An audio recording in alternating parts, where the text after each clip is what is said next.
Amén. ¿Cuántos están disfrutando de la reunión? Amén. ¿Está siendo de bendición? ¿Ha sido de bendición todo lo que se ha escuchado? ¿Habéis visto, no? Todos los jóvenes como Dios les habla, como Dios los toca. Y la verdad es que hoy, bueno, los no jóvenes también, ¿sabes? Que he dicho jóvenes nada más, ¿sabes? Pero que cuando estábamos adorando, al final del todo, el Señor me puso a decir, dame la bienvenida. Claro, y muchas veces digo, Señor, pero si ya estamos al final, ya, tú ya estás aquí hace rato ya, ¿ves? ¿Sabes? Pero la verdad, vamos a preguntarnos algo. ¿Cuándo le damos la bienvenida a alguien? ¿Cuando no está o cuando ya está? Bienvenido, ¿sabes? No les dice bienvenido si está en Madrid, por ejemplo, ¿no? Bienvenido, si está allí, ¿ves? ¿No? Y muchas veces no somos conscientes de la magnitud de esa palabra, de ese significado, que es bienvenido. Porque realmente el Señor está en todas partes, pero no en todas partes es bienvenido. Muchas veces se quiere acercar a un lugar, quiere bendecir ese lugar, esa armonía entre los hermanos, y no puede hacerlo porque no le dan la bienvenida. No le dan. La verdad que cuando tú le dices a una persona bienvenido, esa persona se siente más a gusto en el lugar donde está. Y el Espíritu Santo es una persona.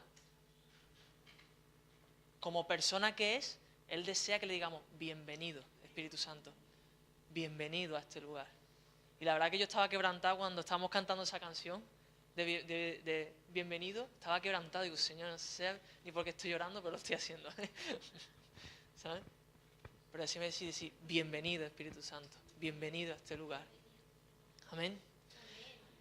Pues le he pedido a Levi que ponga Mateo 12:7.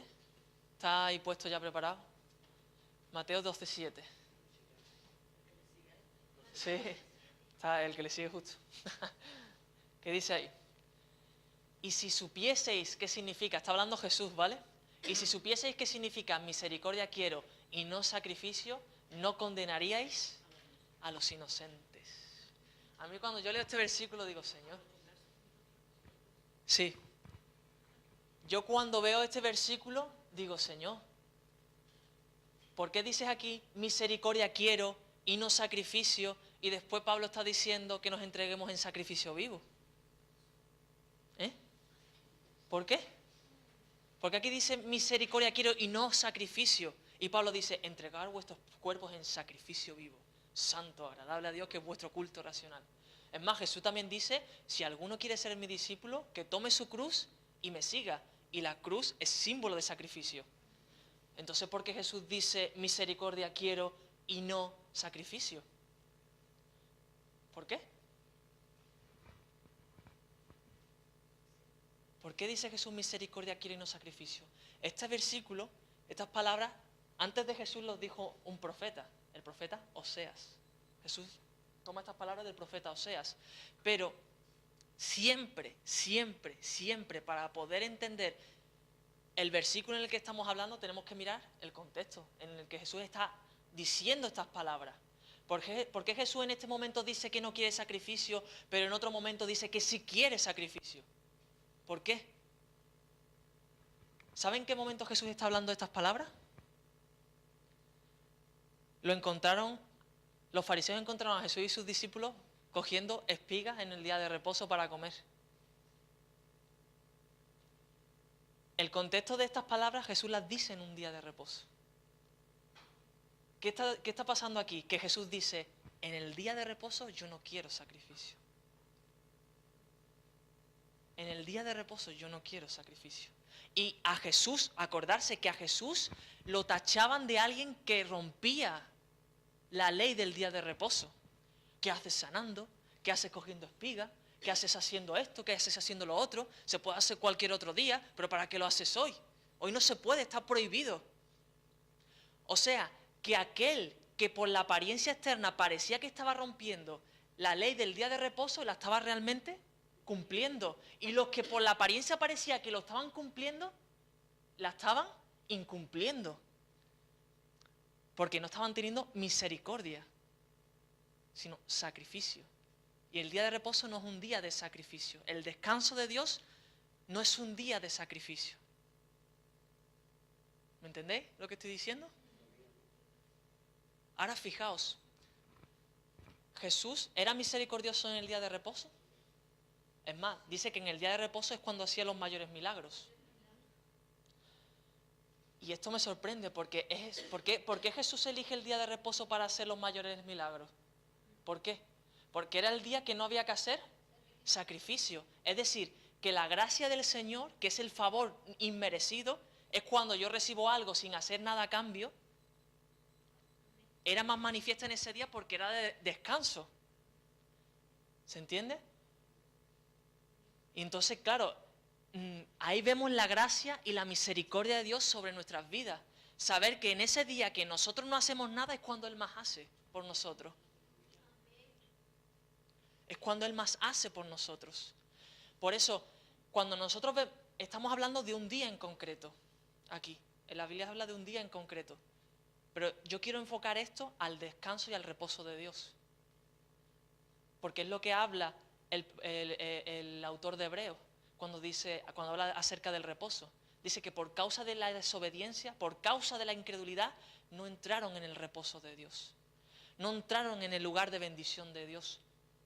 ¿Y sabe cuántos cristianos, no inconversos, cuántos cristianos viven una vida sin reposo de Dios?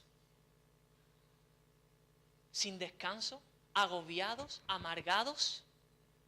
No hay descanso. Hay algunos que descansan demasiado, ¿sabes? Pero hay algunos que descansan demasiado. Pero fijaos que el reposo ya está hablando mucho más allá del físico. Está hablando del alma, del espíritu, la palabra del Señor. Por eso, si alguno se creía que era físico, o sea, que físico también es, ¿no? Hay que dormir también. Pero realmente una persona incluso puede dormir muchas horas físicamente, que si está cansado en el alma, no duerme bien, no descansa bien. ¿Cuánta gente va al médico para que le den pastillas para dormir? Y no hacen nada, no hacen nada. Fijaos. Por eso yo sé, si hay alguien aquí que está tomando pastillas, hoy lo vamos a romper. Hoy lo vamos a romper. Porque el descanso de Dios se va a posar sobre nosotros. Vamos a entrar en el reposo de Dios. Vamos a entrar. Si alguien, incluso si nos están viendo por internet, Dios promete descanso, descanso, descanso. No te va a hacer falta nada, vas a dormir como un bebé. Amén. Porque eso es lo que ha prometido el Señor. Por eso, fe. ¿Cuál es la clave para entrar en el descanso del Señor? Fe. Porque ¿qué fue lo que no dejó entrar al pueblo de Israel al descanso de Dios? La incredulidad. La incredulidad. Vamos al Salmo 23, por favor. ¿Sí?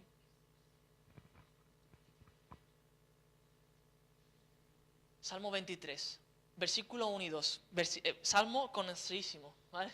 Jehová es y nada. En lugares de delicados pastos, ¿qué me hará? Junto a aguas de reposo, me pastoreará. Qué bonito salmo, ¿a que sí? ¿Cuántos creen este salmo? ¿Cuántos dice, Señor, llévame por tus pastos? Quiero descansar en tus pastos, Señor.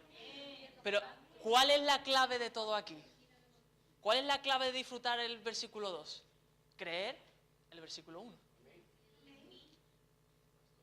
Para yo poder descansar, ¿qué tengo que creer? Que Jehová es y que cuando Él es mi pastor, nada me faltará. Nada me faltará. Amén. Yo creo que el Señor se merece un aplauso por esto, ¿no?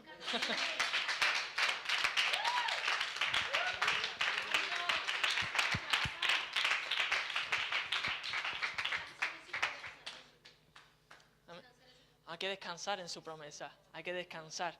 La verdad que qué mejor pastor que Jesús, ¿no? Qué mejor que Él, ¿no? Ya lo hablaba Leví, ¿no? Qué personaje tan importante, qué maravilloso, ¿no? Fijaos, también es un buen pastor. Es un buen pastor. Y Él sí sabe cuidar bien. Nosotros podemos cometer errores, pero Él sabe hacerlo perfectamente. Amén. Por eso, qué hermoso es poder ir a eso. ¿Sabes cuál es el deseo de Dios de llevarnos a esos lugares? ¿Sabes cuántos cristianos todavía no disfrutan de esos lugares de delicados pastos? Y Dios ya los ha preparado para ellos. Dios ya los tiene ahí. Es más, te voy a decir algo. Hay gente que puede estar en esos lugares, pero por no confiar en el Señor es como si no estuviesen ahí. Porque están temiendo Tienen miedo. ¿Qué pasará? Esto, no puedo ver tranquilo, a ver si viene un lobo, a ver si viene...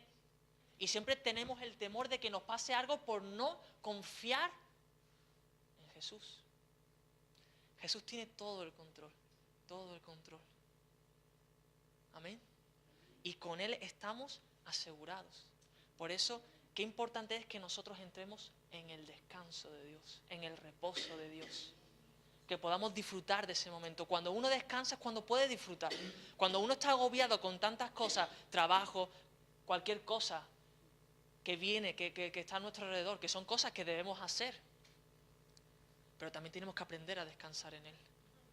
Tenemos que aprender a descansar en Él. Porque cuando no aprendemos a descansar en Él es cuando empezamos a perder nuestra intimidad con Él. Ahí empezamos a perder. Ahí empezamos a perderla. Cuando no sabemos descansar. Cuando no sabemos priorizar. Por eso vamos a darle lugar al Señor. Porque Él hoy, os lo digo, yo lo declaro porque lo creo. No porque yo tenga poder para hacerlo, porque lo creo. Hoy el Señor va a romper. Yo sé que el Señor hoy va a romper, porque desde que hemos empezado el Señor ha estado en este lugar, hemos visto cómo Él se ha movido, hemos visto cómo Él ha hecho las cosas, hemos visto cómo Él ha hablado, y ahora el Señor va a terminar acabando lo que ha empezado.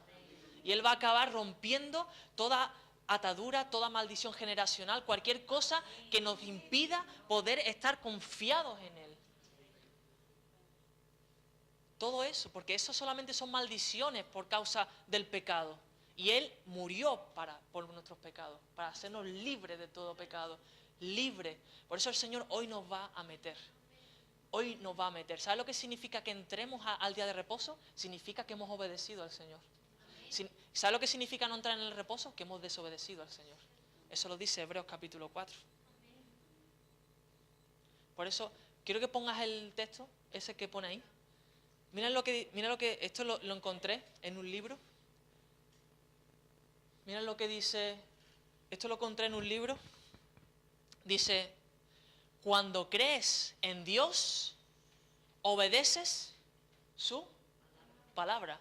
Nadie podría decir que cree en Dios si no ha obedecido, porque lo que se cree se refleja en la obediencia que se demuestra. Tú no puedes decir, creo en Dios y no lo obedeces. Tú no puedes decir, aleluya, gloria a Dios, y después no le haces caso. No puedes hablar en lengua y después hacer lo que te da la gana. Eso es muy triste. Ver gente que por delante se ve que son, no vea qué gran cristiano, qué gran cristiana, pedazo de hermano, pedazo de hermana, cómo alaba a Dios, cómo glorifica a Dios, y después te lo encuentras que no obedecen realmente. Y después se notan los frutos que da. Por eso es importante de que nuestra obediencia para con Él sea íntegra. Sea íntegra. Porque el obedecer no solamente es creerle, es amarle. No solamente es creerle, es amarle. Cuando uno obedece, le cree y le ama. Porque eso dice la palabra del Señor. Si guarda mis mandamientos, el que guarda mis mandamientos, ese es el que me ama. El que los obedece, ese es el que me ama. Por eso vamos a levantarnos hoy creyendo estas promesas, creyendo estas palabras, sabiendo de que si obedecemos al Señor no pasa nada en lo que hay adelante. Él nos va a dar la victoria y nos va a hacer entrar en el lugar de reposo, en el lugar de descanso, el que Él ha preparado para nosotros, el que Él ha preparado para cada uno de nosotros, porque son cosas gloriosas las que hay al otro lado. Son cosas gloriosas las que hay al otro lado. Pero ahora fijaos, cuando yo meditaba en esto, yo me daba cuenta que el diablo es muy astuto acerca de esto. Porque cuando Moisés vino a liberar al pueblo de Israel por orden de Dios, ¿qué fue lo que hizo Faraón cuando se enteró que Moisés le estaba pidiendo que liberase al pueblo de Israel? ¿Qué fue lo que hizo? ¿Qué fue? ¿Qué dijo? Dijo, sí, ¿tú quieres liberar al pueblo de Israel? Pues ahora van a trabajar más todavía que antes. Para que no piensen en libertad ni en adorar a otro Dios. No. Ahora van a trabajar mucho más de lo que han trabajado hasta ahora. para que no se pongan a pensar en tantas cosas. ¿Se dan cuenta? ¿Qué es lo que utiliza el diablo para que tú no te centres en las cosas de Dios? El cansancio, la falta de reposo, la falta de confianza en Dios. Eso lo usa el diablo. Y muchas veces no nos damos cuenta. Muchas veces somos ignorantes de las artimañas que el diablo utiliza para obstaculizarnos, para detenernos, para engañarnos, para que no realicemos el propósito que Él preparó para nuestras vidas. Porque Él sabe muy bien que cuando tú y yo hacemos y cumplimos el propósito de Dios, Él se ve amenazado. Pero no amenazado un poquito, sino amenazado grandemente. Entonces, Él no es tonto tampoco. Él va a decir, bueno, yo tengo que hacer algo, tengo que intentar algo. Yo sé que yo no puedo hacer nada por propia iniciativa, pero voy a poner algo a ver si cae, a ver si pica, a ver si lo hace. Y ahí es experto el diablo. El diablo es experto. Pero más experta es la sabiduría y la revelación de Dios. Por eso siempre tenemos que estar agarrados de la sabiduría del Señor, de la revelación del Señor. No dejemos de clamar nunca por sabiduría y revelación del Señor, porque ellas nos van a hacer sabios para poder entender lo que el diablo va a querer hacer, lo que va a querer atentar contra nosotros. Y el sabio sabe descansar. Sabe descansar. Fijaos, porque mientras yo estaba viendo esto, el Señor me revelaba algo más. Y dice, Jesús dijo, tomad mi yugo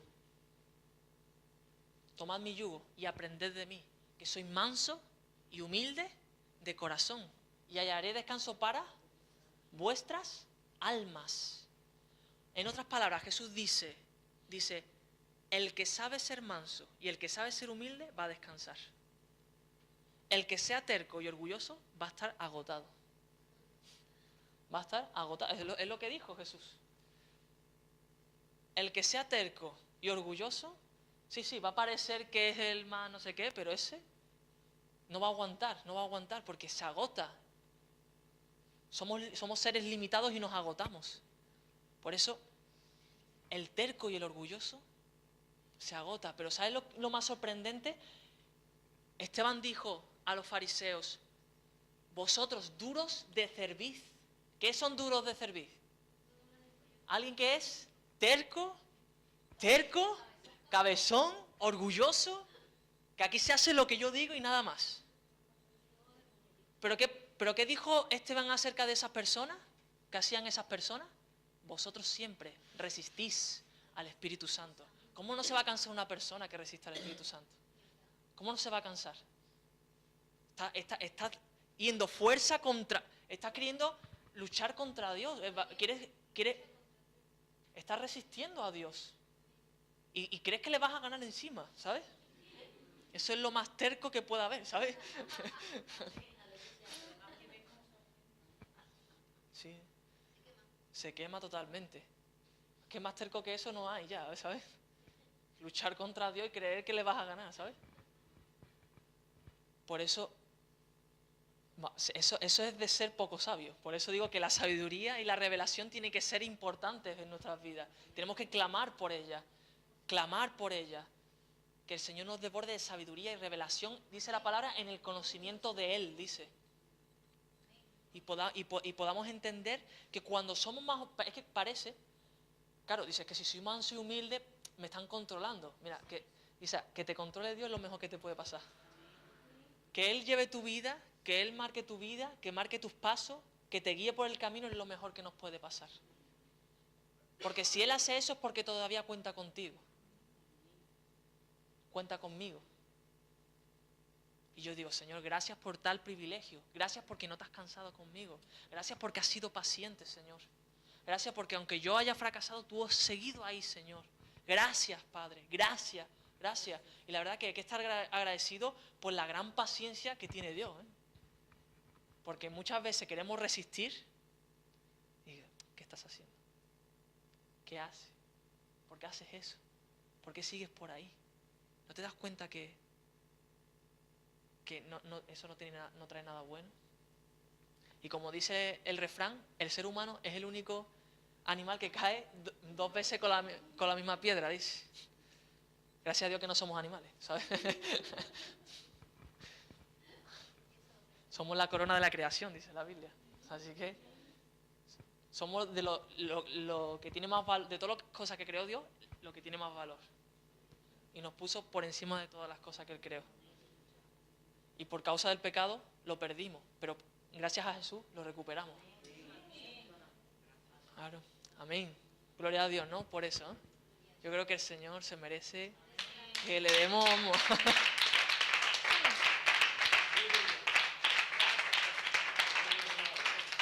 No sé ni qué hora es. ¿Qué hora es, por favor?